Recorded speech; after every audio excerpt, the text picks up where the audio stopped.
Bonjour, bienvenue à tous, bienvenue pour cette nouvelle édition de Smart Bourse. Vous le savez, tous les jours en direct de 17h à 18h, on fait le tour de tout ce qui se passe sur les marchés, on décrypte ensemble l'actualité économique et financière, enfin ensemble surtout avec nos experts et nos expertes.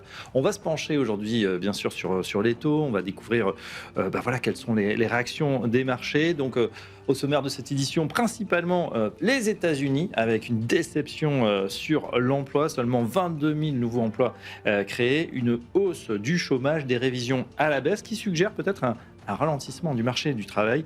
Cependant, ce qui est une mauvaise nouvelle pour Main Street n'en est peut-être pas une pour Wall Street, qui voit dans ce ralentissement non pas un danger, mais la quasi-certitude que les taux vont baisser. La Fed, donc on verra si cette baisse des taux est désormais certaine, et puis si on aura une baisse de 25 points de base ou de 50 points, on va en discuter avec nos experts dans un instant. On verra également toujours aux US qu'on a un package XXL qui se dessine pour Elon Musk. On verra aussi les conditions. Ça, c'est du côté de la microéconomie. Et puis, on fera un tour sur les marchés français. On posera la question à nos invités sur la dette française. Est-ce que c'est soutenable et qu'est-ce qu'on peut faire? Est-ce qu'on va continuer à faire confiance à la France? Dans le dernier quart d'heure, on s'intéressera à Getlink, le cas Getlink. Voilà, on part du côté du tunnel sous la Manche, tout simplement, entre la France et l'Angleterre. Comment ça se passe depuis le Brexit, notamment. Voilà pour le sommaire.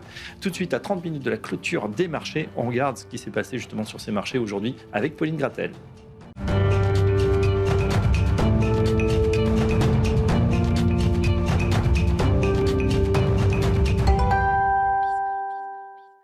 Pauline Gratel, bonjour. Bonjour. On regarde avec vous ce qui se passe sur les marchés avec notamment ce chiffre qu'on a attendu toute la semaine, le rapport sur l'emploi américain du mois d'août qui vient de sortir. Oui, l'économie américaine a créé 22 000 emplois en août, bien moins que les 75 000 anticipés.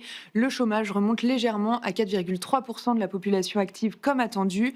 Du côté des salaires, ils augmentent de 0,3% sur un mois et de 3,7% sur un an. Ces nouveaux signes de ralentissement du marché du travail vont dans le sens d'une baisse des taux de la Réserve fédérale dans 2 semaines. Ah oui, c'était anticipé à 99%. Alors, qu'en est-il du marché obligataire américain ? Après cette publication, le rendement américain à 10 ans poursuit sa détente. Il évolue autour de 4,10%. Le rendement à 2 ans se détend d'une dizaine de points de base sous 3,50% et le rendement à 30 ans évolue autour de 4,80% après avoir atteint le seuil de 5% en début de semaine, on le rappelle. Et sur les marchés obligataires en Europe, même tendance ? En Europe, le rendement allemand à 10 ans se détend également, autour de 2,65%. Le rendement français de même échéance suit le même mouvement de détente, autour de 3,45%. Le spread franco-allemand reste stable à 80 points de base. Et enfin, l'euro-dollar se traite à 1,1730. Comment réagissent les indices actions après cette publication ? Les indices actions américains ont ouvert en hausse de l'ordre de 0,5% pour le Nasdaq avant de céder finalement du terrain. En Europe, les marchés évoluent en repli. L'Eurostoxx 50 cède 0,7% environ. Le CAC 40 est également en repli autour de 7 650 points, mais tout de même soutenu par ST Microelectronics qui gagne 5%, dopé par un changement d'opinion d'analystes. Ça bouge du côté de la tech US avec Broadcom qui s'envole après la publication de ses comptes. Oui, le géant américain des semi-conducteurs a publié ses comptes du 3e trimestre de son exercice fiscal. Broadcom fait état de ventes et de bénéfices supérieurs aux attentes et anticipe un chiffre d'affaires également supérieur aux attentes pour le 4e trimestre en raison de la forte demande de puces d'IA. D'ailleurs, d'après le Financial Times, OpenAI pourrait produire sa première puce d'intelligence artificielle en partenariat avec Broadcom. Ouais, et puis on reste dans la tech avec Tesla. Oui, le conseil d'administration a proposé un accord de rémunération d'environ 1 000 milliards de dollars sur 10 ans à Elon Musk sous réserve de réalisation de certains objectifs pour mener à bien la transformation en puissance technologique de Tesla. Voilà, et si vous êtes amateur de yoga, ça va mal pour Lululemon. Oui, le fabricant donc de vêtements de yoga a revu à la baisse ses prévisions de bénéfices et de ventes pour 2025 en raison de la faible demande américaine. De plus, le chiffre d'affaires du 2e trimestre fiscal ressort inférieur aux attentes des analystes, notamment à cause des droits de douane de Donald Trump. Quel sera l'agenda, Pauline, de la semaine prochaine? Qu'est-ce qu'on va surveiller? La semaine prochaine sera surtout rythmée par 2 grands rendez-vous. D'une part, la décision monétaire de la Banque centrale européenne jeudi, ainsi que l'inflation américaine du mois d'août également jeudi. Merci Pauline pour cet excellent résumé. On vous retrouve donc lundi prochain à la même heure. Dans un instant, Planète Marché.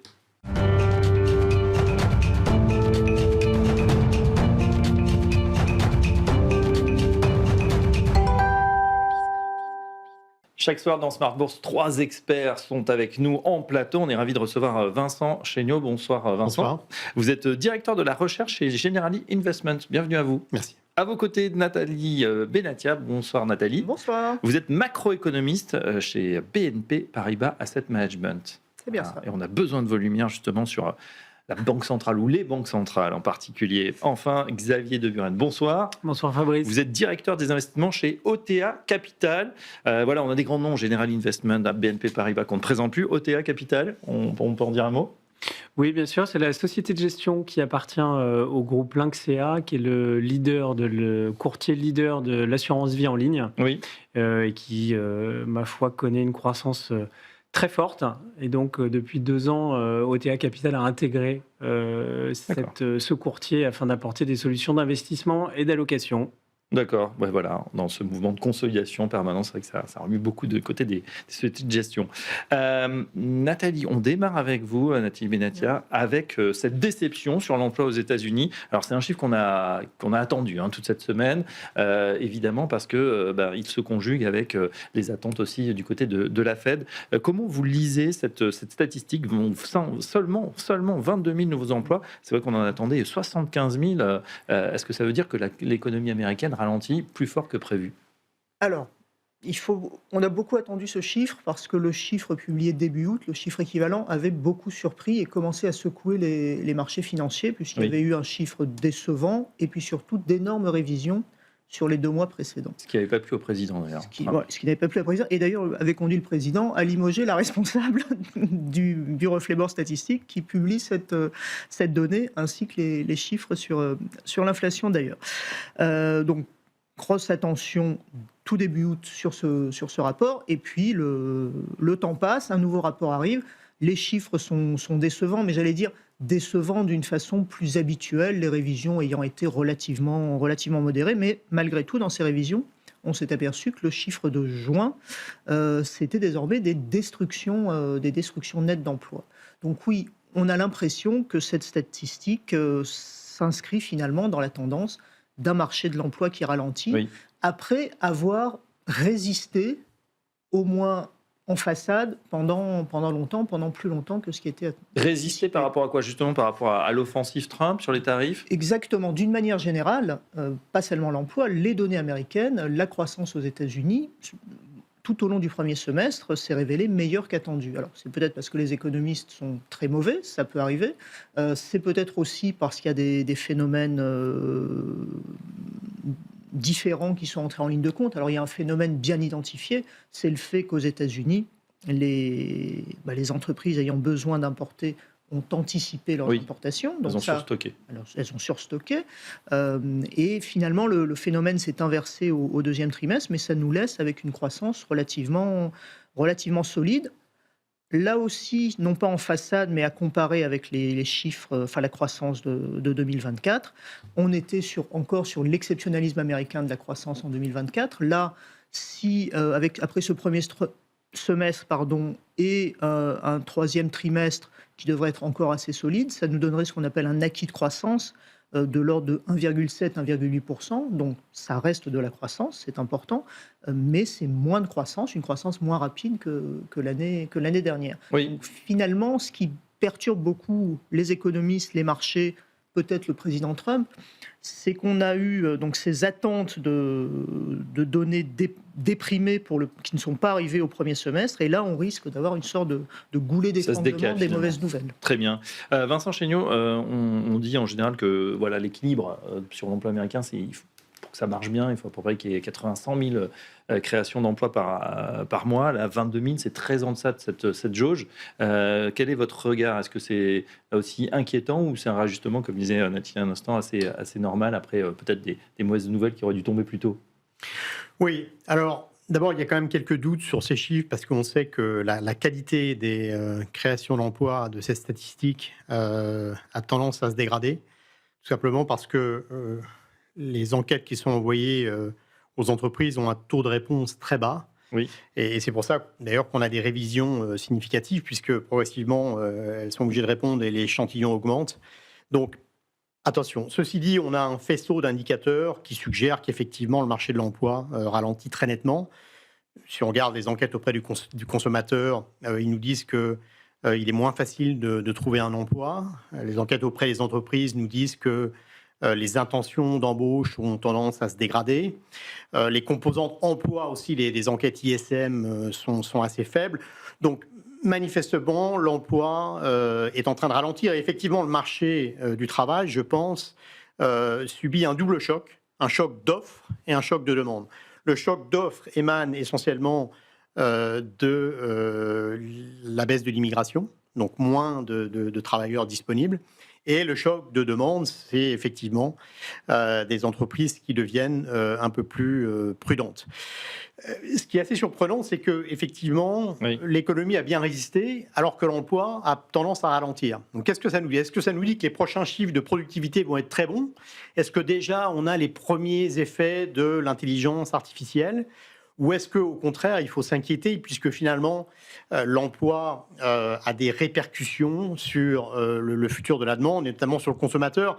C'est ce que le Beige Book de la Fed nous disait cette semaine, que le consommateur a un petit coup de mou aux États-Unis. Et donc, effectivement, si l'emploi continue à décevoir, probablement la consommation également va décevoir. Ouais, et puis il y aura peut-être des inquiétudes autoréalisatrices sur l'emploi, des gens qui ne vont pas trouver, qui vont réduire un petit peu leur train de vie. Voilà, donc notre scénario demeure celui d'un atterrissage de l'économie américaine, un ralentissement, mais pas un atterrissage forcé, brutal, pas de récession.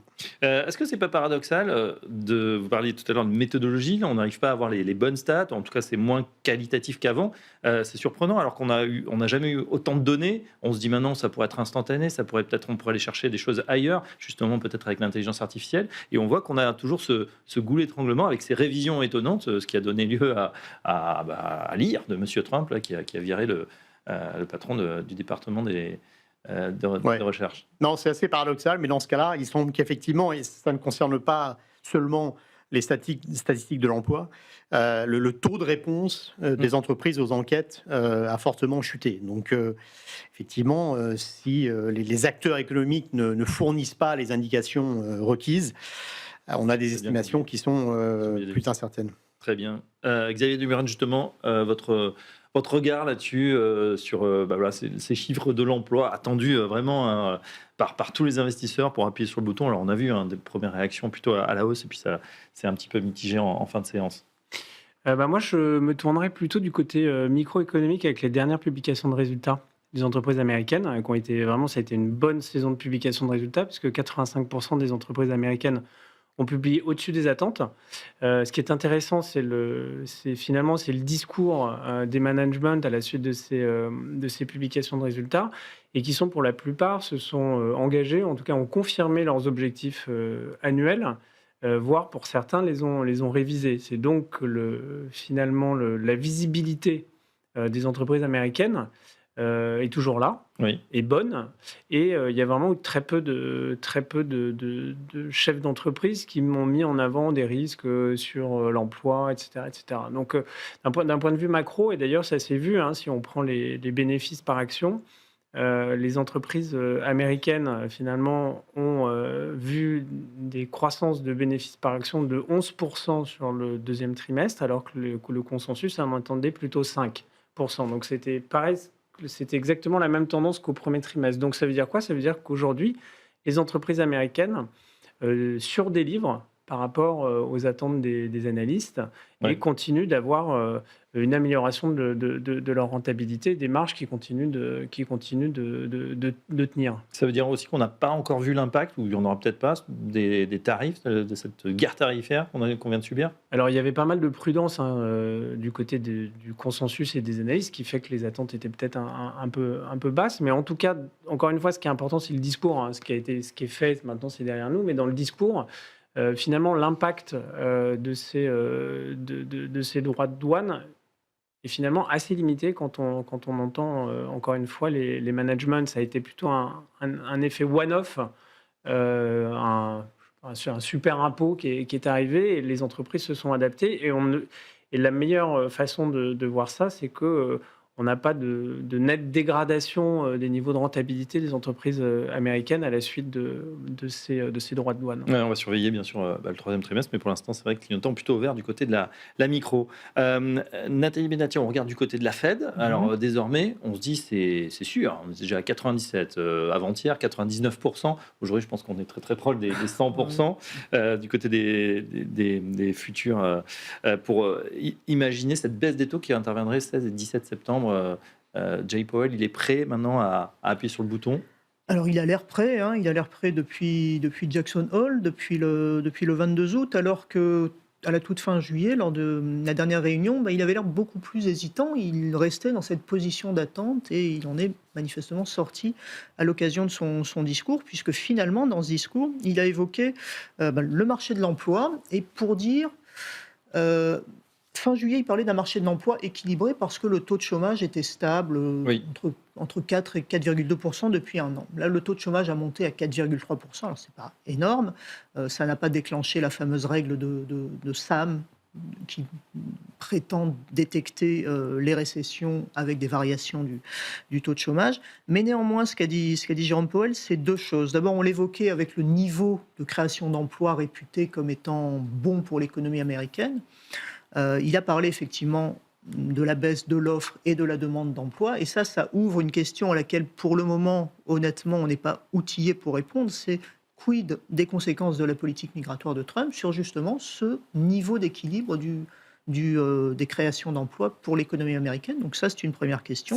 Ça doit être particulièrement compliqué à évaluer. C'est très très compliqué. Non, mais je pense qu'on Parce qu'on sait qu'il y a vraiment un effet, notamment tout ce qui est frontière Mexique, etc. Des gens qui ont disparu, mais physiquement disparu, qui sont partis. Les entrées sont... Voilà. Oui, des gens sont partis, et puis surtout les entrées se sont et pourtant, ce sont aussi ce qu'on pourrait appeler des mini-jobs qui sont pourvus, donc ça risque de manquer à un moment donné. Ça manquera vraisemblablement, et ça pourrait avoir des conséquences sur l'inflation. Mais encore une fois, pour le moment, on est vraiment, au niveau macroéconomique, on est vraiment démunis. Et ensuite, ce qu'a également dit Powell, et ça, si ça reflète vraiment un changement d'opinion, non seulement la sienne, mais au sein du Conseil, ça peut être inquiétant pour la croissance américaine, c'est qu'il a dit, on est dans cette situation sur l'emploi, et les risques peuvent faire qu'on ait tout d'un coup une accélération des licenciements, tout d'un coup une augmentation du taux de chômage. Donc ça, encore une fois, finalement, les chiffres d'emploi, on a coutume de dire que c'est retardé de l'économie, ce qui est plus ou moins vrai. Mais ce qu'on constate, c'est qu'il y a souvent, c'est un marché qui fonctionne par rupture. Et pour le moment, les chiffres d'aujourd'hui ne sont pas une rupture. Mais alors justement, je parlais tout à l'heure de Main Street et Wall Street, donc ce qui est bon pour les travailleurs n'est pas forcément bon pour les investisseurs. Et inversement, on se dit que si on avait justement tout à coup un marché de l'emploi qui se dégradait brutalement, peut-être les investisseurs diraient Jérôme Powell, il va être obligé de couper encore plus dans les taux. Alors vraisemblablement, c'est ce scénario qui serait joué. Mais alors, si on parle de Wall Street au sens marché des actions, quand même un moment où pour faire des bénéfices, il faut quand même qu'il y ait de l'activité. Donc là aussi, on est sur des situations. Le réflexe bad news is good news, ça ne tient en général pas très longtemps. Ouais. Vincent Chéniaud, justement, alors statistiquement, on voit quand même que dès qu'il y a des baisses des taux, je crois qu'il y a des statistiques qui sont sorties récemment, dans les 6 à 12 à 18 mois, on voit quand même une amélioration du côté des marchés actions. Est-ce que là aussi, c'est votre scénario? Jusqu'où il pourrait aller, Jérôme Powell? On sait qu'en plus, Trump a envie un peu de lui tordre le bras et prépare un nouveau conseil des gouverneurs de la Fed. Oui, alors la Fed est dans une situation compliquée, difficile, pour au moins deux raisons.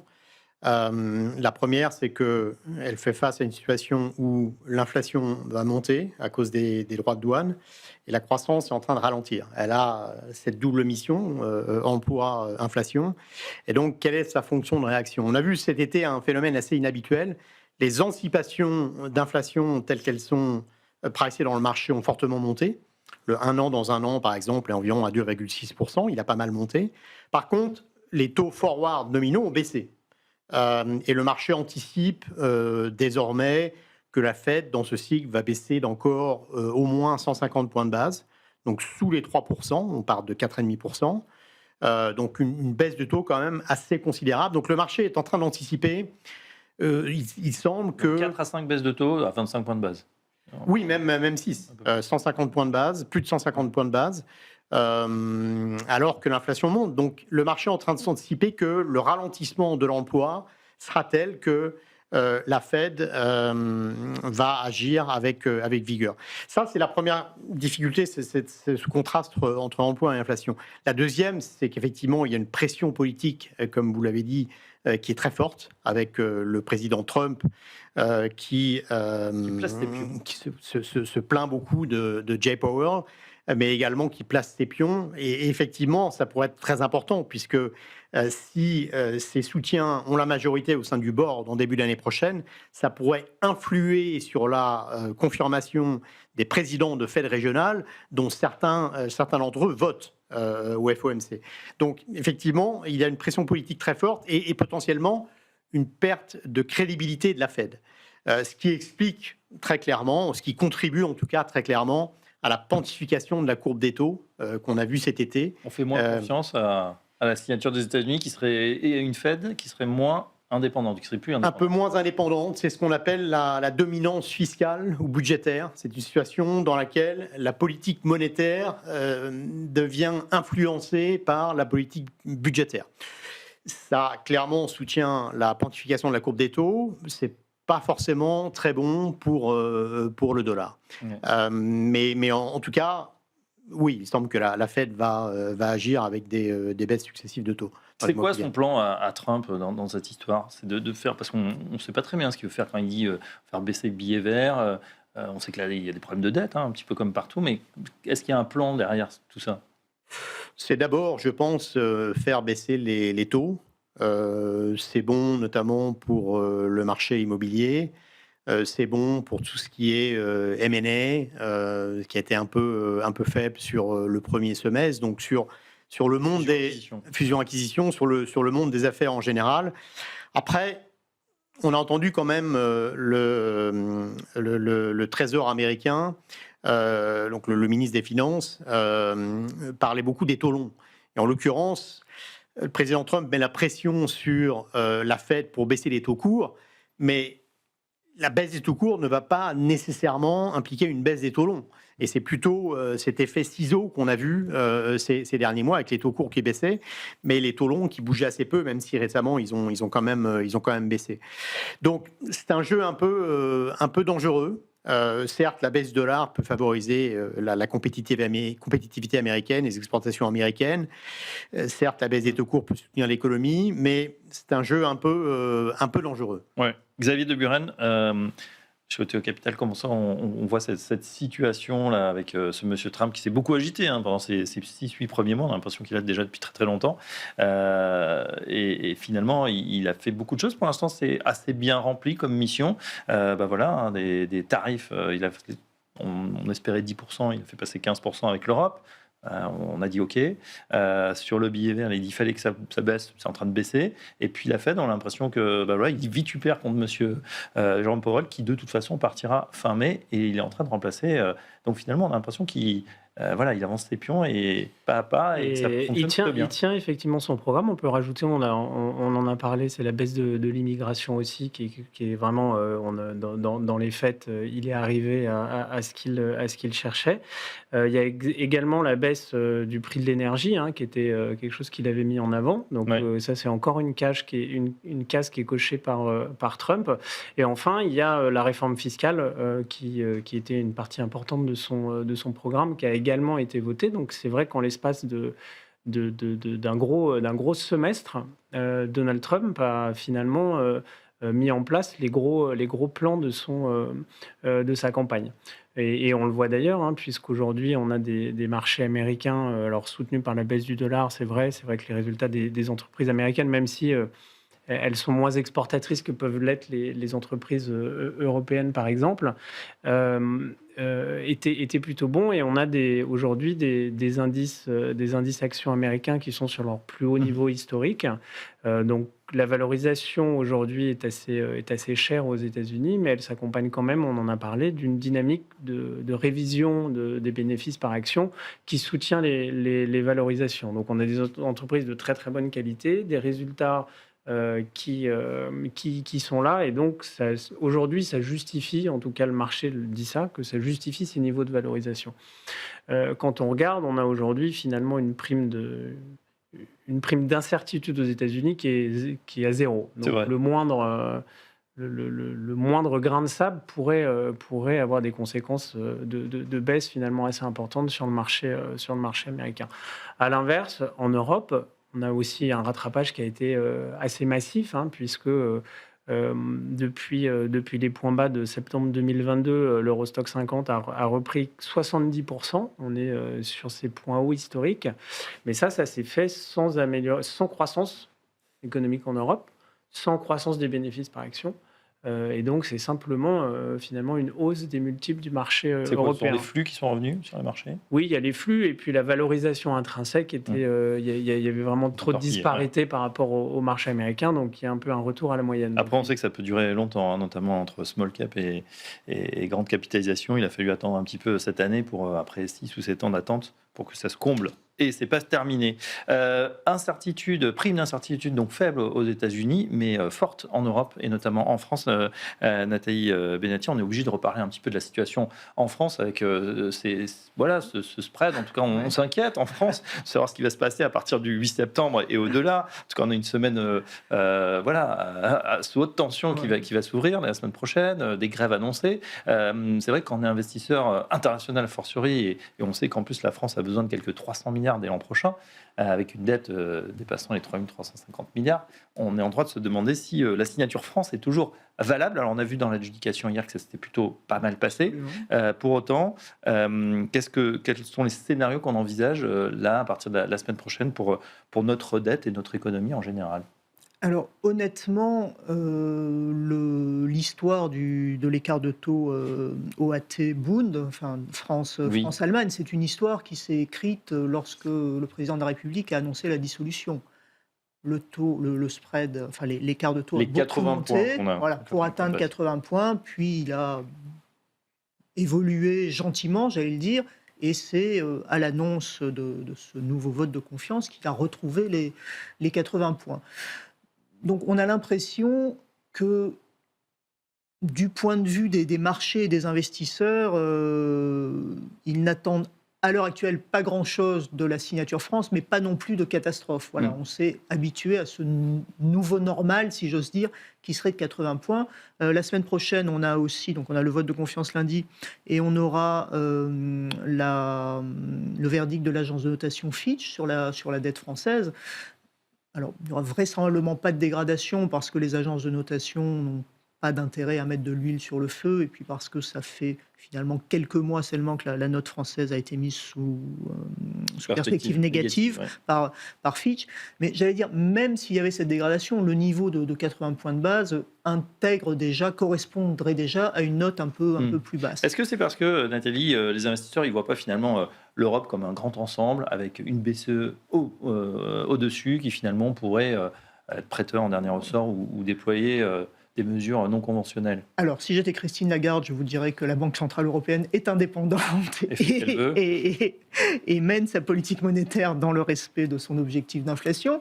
Mais il est vrai que derrière la tête de tout le monde, et sans doute aussi de Christine Lagarde, il y a la possibilité éventuellement d'intervenir. Là aussi, le simple fait qu'il y ait cette possibilité d'intervenir, on sait que la BCE a inventé des outils dont elle ne s'est jamais servie, mais leur annonce a suffi. Mais ça prouve l'importance de l'indépendance des banques centrales. Et pour le moment, les investisseurs sont en effet convaincus, et à juste titre, que la Banque centrale européenne est indépendante. Et la vraie question, ça nous ramène aux États-Unis, je ne veux pas pirater le débat, mais si les investisseurs sont convaincus que la Réserve fédérale n'a plus cette indépendance, là, tous les scénarios qu'on a décrits, notamment sur les taux longs, pourraient évoluer très très rapidement. Ouais, c'est vrai que c'est pas un discours qu'on a entendu de la part des dirigeants européens, allemands ou français, de mettre la main en tout cas sur la BCE. Donc pas de panique sur notre dette ou sur les façons de se refinancer. Je vois que vous hochez la tête d'un air pas convaincu, Vincent Chéniaud. Qu'est-ce qu'on peut en dire? Qu'est-ce qu'on attend de cette prochaine semaine? On risque d'avoir un spread qui continue à augmenter, si vraiment, avec certaines images peut-être un peu difficiles. Alors non, je partage l'idée que l'écartement du spread s'est s'est fait sur la dissolution et le résultat des élections qui ont conduit à une situation de blocage très préjudiciable. Ça, c'est vrai. Un bémol, toutefois, c'est que quand on compare le spread France-Allemagne aujourd'hui, c'est pas la même Allemagne. Entre les deux, on a eu le bazooka allemand, donc ce programme de dépenses et de hausse des déficits en Allemagne. Et ça aurait dû réduire ce spread entre la France et l'Allemagne, et ce n'est pas le cas, on reste sur le même niveau. Par contre, si on regarde contre l'Italie, on a continué de converger vers l'Italie. Aujourd'hui, on a un 10 ans français qui reste en dessous, en dessous du taux italien, mais de moins de 10 points de base. Je rappelle quand même que la France est notée A-, l'Italie est dans la catégorie triple B, et donc on a au moins 4 notes, 4 ratings d'écart, et malgré ça, on traite quasiment au même niveau. Donc je dirais qu'il y a une trajectoire qui est différente aussi au niveau des efforts budgétaires. Absolument, qui pourrait être saluée par une amélioration de leurs notes. Alors que la France, effectivement, est toujours sur la menace d'une dégradation de la note. Ce qui est rassurant dans tout ça, c'est quand même que voilà, la France traitant proche de l'Italie, il y a déjà beaucoup de mauvaises nouvelles d'intégrer dans les cours aujourd'hui. Ce qui m'inquiète un petit peu, c'est que, pour revenir encore à nos amis italiens, et je suis assez bien placé pour en parler, chez Generali, il y a cette culture, cette compréhension d'une situation dans laquelle on est proche du précipice et il faut agir, notamment au niveau budgétaire. Je ne suis pas sûr qu'on en soit dans cette position en France. C'est-à-dire que les politiques, la population n'a pas forcément bien intégré le sérieux de la situation. Et peut-être qu'il faudra davantage de pression du marché, des investisseurs, les fameux bonds vigilantes qui sont là en train de mettre la pression sur les gouvernements pour que ça bouge. Et je trouve ça assez compliqué. Enfin, j'entends et on entend souvent, tiens, c'est les marchés finalement qui vont nous réveiller parce qu'on n'est pas capable de faire les efforts suffisants. Sauf que quand on a vu que finalement on pouvait débloquer la caisse même quand il n'y a plus d'argent, avec un quoi qu'il en coûte, avec à chaque fois des mesures exceptionnelles, on se dit que finalement ça continuera comme ça et on trouvera demain les moyens de se refinancer. Oui, à ceci près que la situation quand même n'était pas la même. Dans des crises passées, la BCE a lancé des programmes d'assouplissement quantitatif, mais l'inflation était beaucoup plus basse. Donc, là, ça coûte cher, la dette. De façon inacceptable. Aujourd'hui, pour la BCE, oui, absolument, c'est le premier poste. Et là, pour la BCE, avec une inflation qui est à 2,3%, il est quand même difficile de se lancer dans les mêmes opérations. Alors, c'est vrai que la BCE a beaucoup développé sa boîte à outils et qu'il y a des possibilités d'intervention. Mais pour qu'il y ait intervention, il faudra que la France accepte de se lancer dans des vrais programmes de consolidation budgétaire, notamment. Et ça, c'est pas évident, puisque la politique politicienne bat en brèche tous ces efforts, bien souvent. Xavier de Buren, sur cette semaine qui s'ouvre à Auris la semaine prochaine, votre regard? Il va falloir se montrer prudent. D'ailleurs, le marché sur les actifs français, sur les actions françaises, a déjà anticipé un peu ce risque-là, puisqu'on a vu les banques françaises, on a vu leur cours pas mal baisser depuis la dernière annonce du Premier ministre. On a vu également toutes les actions, les actifs à duration longue qui ont subi cette hausse des taux que l'on a sur le marché français. Donc il y a pas mal de prudence forcément sur les actions françaises. On a vu l'immobilier, les banques, ça tanguait de ce côté-là notamment. Exactement. Et puis toutes les valeurs liées aussi à la construction, etc.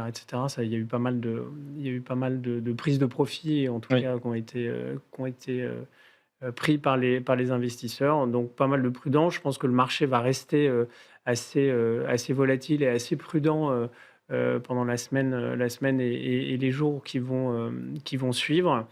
Donc aujourd'hui, le mot d'ordre de toute façon dans une bonne allocation, c'est d'être diversifié et donc de réduire son exposition au marché français. Ça a du sens. Il y a d'autres opportunités à aller chercher en Europe. On a évoqué l'Italie, on peut parler aussi de l'Espagne, du grand plan de relance en Allemagne qui là donne quand même plus de visibilité aujourd'hui. Ouais, justement, avant de parler allocation, tiens, un petit mot sur ce package XXL qui a été, qui est en cours peut-être de vote pour Elon Musk. On parle de carrément 1000 milliards de rémunération. Alors, ça serait sur 10 ans avec des atteintes, d'objectifs extrêmement ambitieux en matière de résultats opérationnels. Il faudrait tout simplement que Tesla atteigne la capitalisation de 8000 milliards. Ça en fait 1000 environ aujourd'hui. 4000 milliards, c'est Nvidia, c'est la plus grosse capitalisation. Donc, il faudrait faire x8 avec des objectifs complètement fous, 50 milliards de dollars pour les EBITDA, 400 milliards de dollars ajustés au cours de 4 trimestres consécutifs,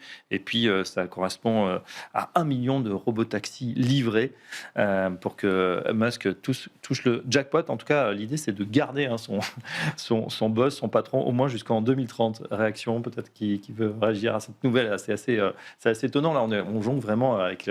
on était en millions, en milliards, et maintenant en milliers de milliards.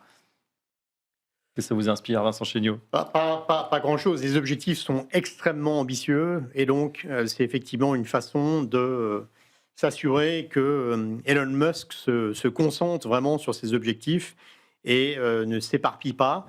Donc voilà, les objectifs de résultats, de capitalisation sont absolument gigantesques. Donc si ça c'est réalisé, effectivement, l'entreprise sera en capacité de payer ces sommes phénoménales à son dirigeant. Ouais, on suivra ça, mais je trouve ça quand même amusant d'en parler.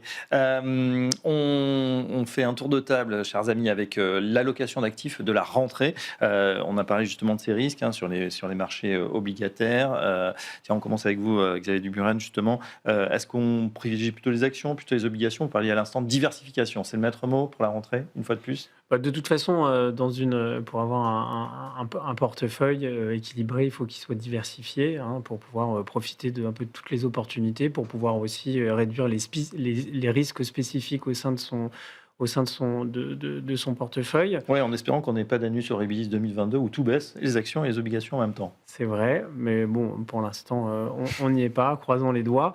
En tout cas, il y a toujours, sur la partie obligataire, il y a toujours des rendements qui sont attractifs aujourd'hui. Avec les taux qui remontent, ça peut peut-être encore ouvrir quelques fenêtres d'opportunité pour pouvoir revenir sur le marché obligataire. Donc, le portage reste favorable aujourd'hui, donc ça doit faire partie d'une allocation diversifiée.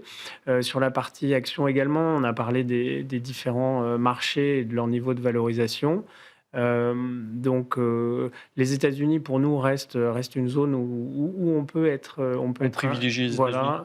Investi. Et puis après, encore une fois, si on est d'un point de vue fondamental et microéconomique, la dynamique de bénéfices par action aux États-Unis est importante, est en croissance, et ce qui n'est pas le cas pour le marché européen. Et quand on sait que historiquement 80% de la performance des indications vient de la croissance des bénéfices par action, c'est plutôt là où il faut être.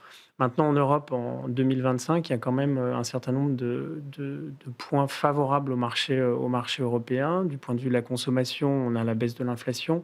On a des gains de pouvoir d'achat qui sont là, on a des conditions de financement qui s'améliorent avec la baisse des taux de la BCE, et on l'a dit, on a un marché en termes de valorisation qui reste plutôt en ligne avec sa moyenne historique aujourd'hui, sachant qu'il y a une divergence quand même très importante au sein de l'Europe entre l'Europe du Nord et l'Europe du Sud. On le voit d'ailleurs sur les performances des indices, notamment italiens, espagnols, qui ont des performances assez extraordinaire depuis le début de l'année.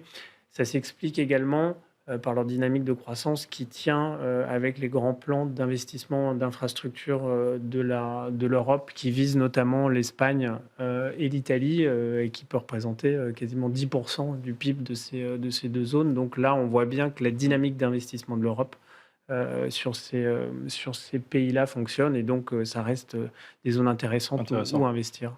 Nathalie Benatia, même question.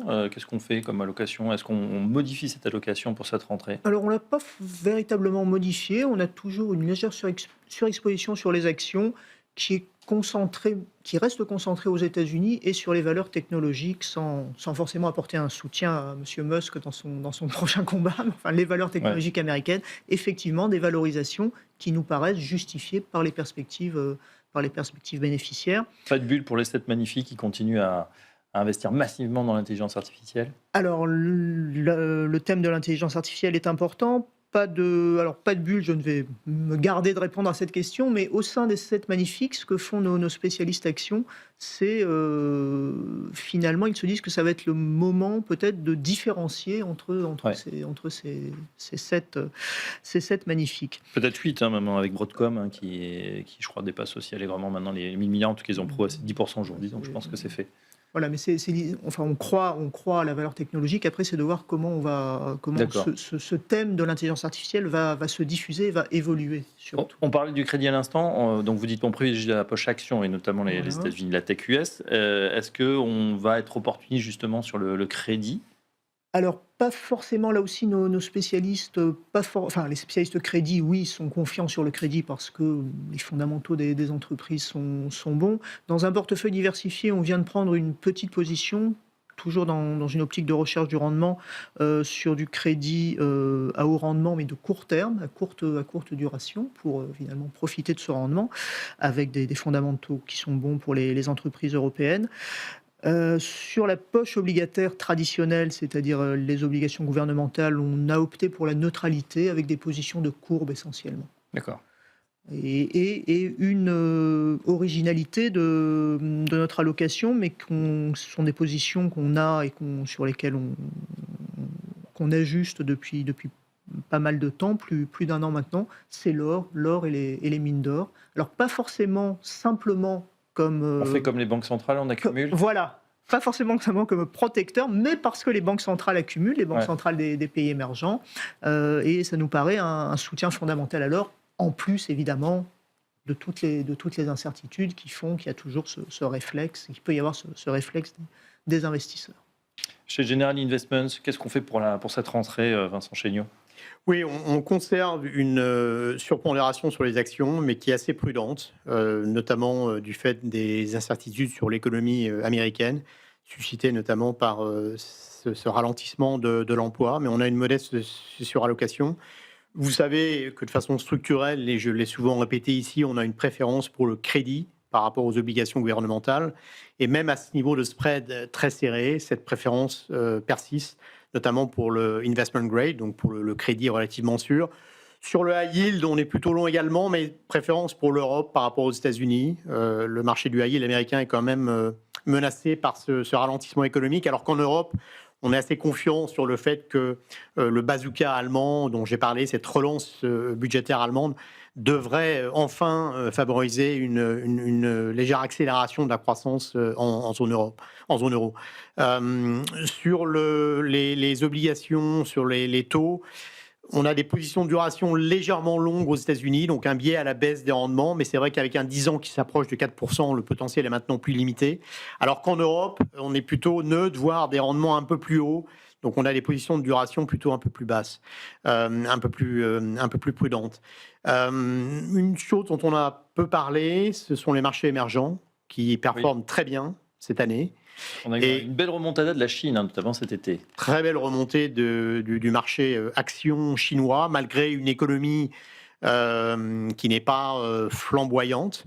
Mais les marchés émergents bénéficient de la baisse du dollar qui pourrait se poursuivre. Vous avez parlé des succès rencontrés par le président Trump, c'est absolument certain, notamment au niveau commercial.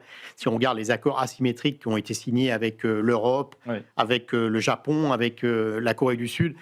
Mais cette approche, semble-t-il, est en train d'accélérer la recomposition de l'ordre mondial. On l'a vu cette semaine à Shanghai avec le sommet qui a réuni notamment la Chine, la Russie, l'Inde. Et ça, c'est pas forcément très bon pour le dollar américain. Et on sait que la baisse du dollar a tendance à être très favorable pour les marchés émergents. Donc on reste assez optimiste. Les marchés émergents, alors porte plutôt... aussi bien sur les poches actions que sur les poches fixed income. D'accord, très bien. Donc le crédit également. Voilà, on peut s'intéresser effectivement à ce qui se passe du côté des émergents qui, après une traversée du désert, commencent à être intéressants à nouveau. Merci messieurs, dames. Voilà ce qu'on pouvait dire ce soir sur ces marchés avec vos visions toujours passionnantes. Voilà, ces éclairages très souvent différents. Vincent Chéniaud, merci en tout cas. Je rappelle que vous êtes directeur de la recherche chez General Investments. Nathalie Menatia, macroéconomiste chez BNP Paribas Asset Management. Voilà, on sait que on remplacerait avantageusement Christine Lagarde, donc bientôt. Et Xavier Debie, Buren, directeur des investissements chez OTA Capital. Merci Xavier. Merci Fabrice. Dans un instant, Smart Bourse continue et dans ce dernier quart d'heure, on va s'intéresser au cas Getlink. Voilà, on file vers le tunnel sous la Manche, comme un certain Vincent Chéniaud. Je crois qu'il y a un Eurostar à prendre. Allez, on vous laisse tout de suite. Le dernier quart d'heure, à tout de suite.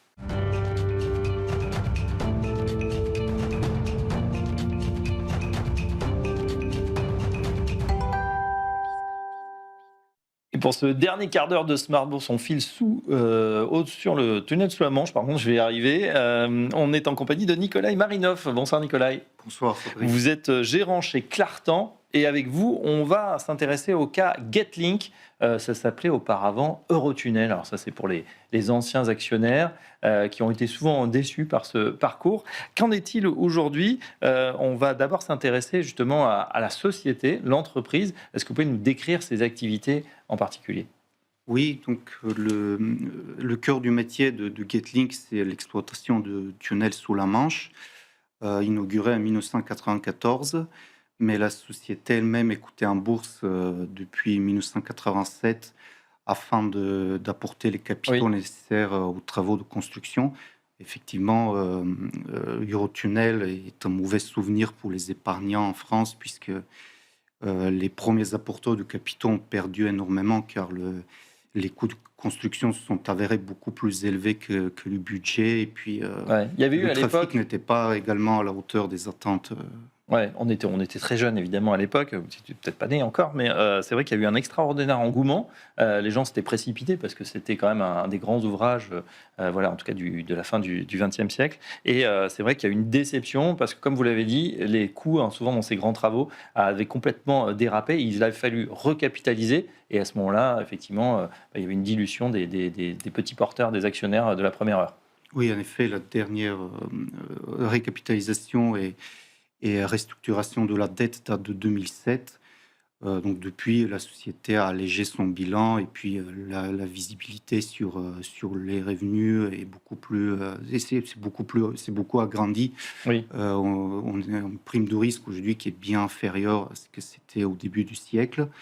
Donc aujourd'hui, la moitié du chiffre d'affaires est générée par l'exploitation de navettes ferroviaires. Pour transporter des camions. C'est un quart du fret entre l'Europe et le Royaume-Uni passe par le tunnel, et puis également de voitures. Et un quart des revenus, c'est les redevances qui sont versées par Eurostar pour les passagers de la ligne Paris-Londres. Et depuis 3 ans, c'est le changement dans le groupe, c'est que ils ont également inauguré un câble d'interconnexion électrique qui permet d'échanger d'électricité entre la France et l'Albion. Et donc, ils perçoivent des redevances. Donc, c'est le 3e câble d'interconnexion entre la France et le Royaume.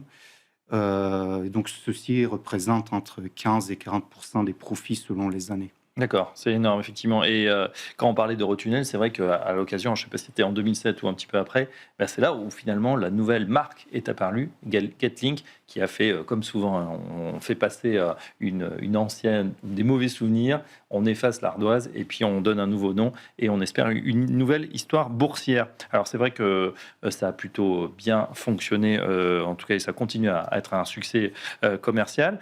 Si on regarde justement depuis le Brexit, Nicolas, qu'est-ce qui s'est passé? Est-ce que ça a changé la donne, le fait que les Anglais ou le Royaume-Uni se séparent définitivement de l'Union européenne? Oui, en effet, le Brexit a constitué un bouleversement pour le groupe puisque c'était la fin du libre-échange entre l'Europe et le Royaume-Uni. Et donc, par conséquent, le groupe a dû s'adapter, notamment en numérisant, en permettant aux clients de numériser leurs formalités de passage. Donc cela a été un facteur d'augmentation des coûts, puisqu'il y a des formalités et des contrôles qu'il faut respecter, notamment pour les poids lourds, mais également pour les passagers dans les voitures. Et surtout, l'effet, c'est la baisse du trafic, puisque le pic du trafic a eu lieu en 2018, donc depuis non seulement le Brexit en 2021, mais aussi le Covid. Et donc, nous sommes encore très en deçà du pic pour les camions. Nous sommes à 25% au-dessous. Pour les voitures, c'est 15%. Donc, on est aujourd'hui à 2 millions un peu plus de 2 millions de voitures et plus d'1 million de camions. Nous considérons que, logiquement, dans l'avenir, les échanges économiques devraient plutôt être facilités. Oui. Et donc, le Brexit, c'est plutôt le passé. D'accord. Donc, si je résume, ça veut dire que ce Brexit a mis un coup d'arrêt, ou du moins a compliqué le passage entre le Royaume-Uni et le continent, mais qu'on a bon espoir que ça s'améliore et que ça se fluidifie, même si, effectivement, je le dis pour ceux qui veulent aller en Angleterre, désormais, il faut un visa de nouveau. Il faut acheter un visa à 16 pounds. C'est pas donné. Pourquoi c'est un bon placement aujourd'hui? Est-ce qu'on revient sur Getlink pour ceux qui ont oublié la parenthèse Eurotunnel, ou peut-être, on l'espère, n'ont jamais investi dedans? Est-ce que Getlink, c'est un bon placement aujourd'hui? Oui, nous considérons qu'il y a 4 raisons principales. D'abord, c'est une infrastructure qui présente énormément d'avantages par rapport à leurs concurrents qui sont les ferries, notamment sur le détroit du Pas-de-Calais. Donc, c'est beaucoup plus rapide, il y a plus de fréquences. Et par conséquent, ils ont un pouvoir de prix qui est supérieur et qui devrait s'améliorer prochainement, puisque leurs concurrents, c'est-à-dire les bateaux, font objet de plus de contrôle sur le respect des minima sociaux de leurs salariés. En plus, ils doivent investir dans la décarbonation de leur flotte. Et par conséquent, Getlink devrait augmenter sa part de marché, ce qui est le cas déjà en 2025. Ensuite, le cadre réglementaire est assez favorable, puisque leur concession expire en 2086, c'est-à-dire à 100 ans après la cotation. Donc, il y a une grande visibilité sur le cadre. Et le cadre est d'ailleurs dirigé par un traité entre la France et le Royaume-Uni. Et ensuite, le catalyseur que nous considérons à court et moyen terme, c'est surtout l'augmentation du nombre de passagers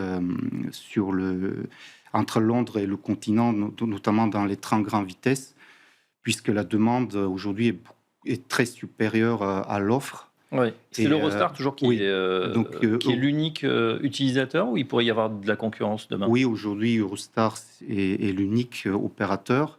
Et ils s'apprêtent, et donc ils ont passé une commande de 50 nouveaux trains pour la ligne Paris-Londres, mais également pour relier Londres à d'autres villes comme Francfort, Genève ou Amsterdam. Et bientôt, nous aurons également d'autres opérateurs qui intégreront cette ligne, notamment Trenitalia, Virgin déclaré. Il y a aussi des startups.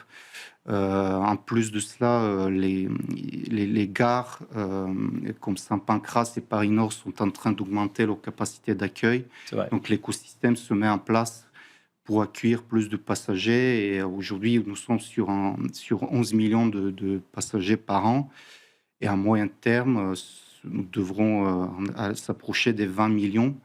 Et cela devrait contribuer autour de 200 millions d'euros de plus de chiffre d'affaires pour le groupe, sachant que les coûts marginaux pour Getlink associés à ce chiffre d'affaires est assez faible, donc c'est quasiment de pur profit. Voilà, qui est finalement 50 ou 100 trains qui passent. Bon, il y aura un petit peu plus d'entretien, mais voilà, l'environnement est déjà là. Il faut préciser, excuse-moi Nicolas, que c'est vrai que c'est une clientèle essentiellement business. Quand on va dans les Eurostars, évidemment, on peut s'en servir en tant que particulier, mais c'est surtout, ils font beaucoup de marge voilà, sur cette fréquentation des businessmen finalement entre Paris et Londres, et même demain à Francfort ou Genève, puisqu'en plus on sait qu'avec la RSE, c'est de plus en plus important d'éviter l'avion et de prendre peut-être le ferroviaire. Oui, en effet. D'ailleurs, le ferroviaire est aujourd'hui très dominant, notamment sur Paris-Londres, puisque c'est presque 80% du volume de passagers. Et finalement, un dernier catalyseur, c'est l'octroi par les deux régulateurs électriques de la France et du Royaume-Uni pour la construction d'un 4e câble d'interconnexion qui devrait également être déployé dans le tunnel. mais c'est plutôt une construction qui va durer plusieurs années. Donc c'est plutôt des flux qui vont être générés plus tard. D'accord. Donc Getlink, est-ce que vous avez un objectif ou un horizon au niveau du montant du cours? Qu'est-ce que ça pourrait atteindre ou des prévisions de bénéfices?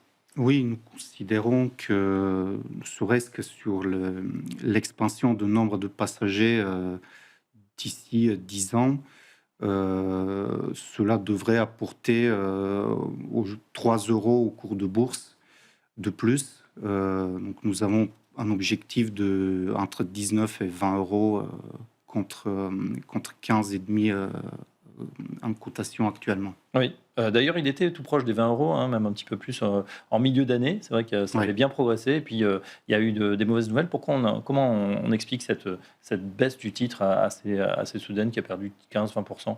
Oui, c'est un titre donc, qui est un opérateur d'infrastructure. Donc, le cours de bourse de ces entreprises est assez corrélé au taux d'intérêt. Donc, il y a des tensions sur les taux d'intérêt long terme, notamment les taux souverains, et le cours en a été pénalisé.